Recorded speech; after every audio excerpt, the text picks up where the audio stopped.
We had this kid. He came by what's called New Student Orientation at the college. And he stopped by, just sort of being polite, and somebody said to him, one of my students was sitting next to me, "Oh, are you Jewish? Do you want to check it out?" I was like, "No, I'm not really Jewish. I'm only half Jewish."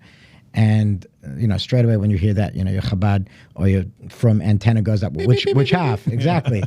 And I said to him, which I says, "Oh, my mother's side, but, I don't really identify, I don't really practice." I said, "Well, let me just tell you something.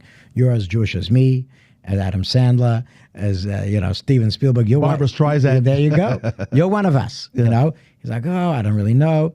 Anyway, I said, "Look, there's no commitment over here. We're not going to do anything. But if you want, this is where our lounge is. Come by." And he ended up being in a lab with a Jewish student. And, she brought him by, and he ended up coming by and whatever, getting involved. And then it was time for him to come to his first Shabbos meal. So I said, this is, I want to invite you for Shabbat lunch. Come to my home for Shabbat lunch. This is the time to be there at 1 p.m. I said, "Okay, I'll come." He said, "What's going to be?" I said, "There's going to be other people. It's going to be like 20 people. It's going to be really nice." He's like, "Okay, I'm going to be there. What's the address?" Fine.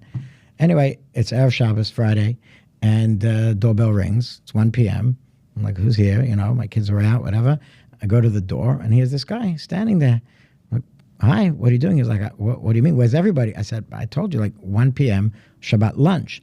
He's like, "Yeah, but today's Friday. Isn't that Shabbat?" So, he thought it was supposed to come on Friday. So the middle of the day, that was the first time he put on tefillin in his life.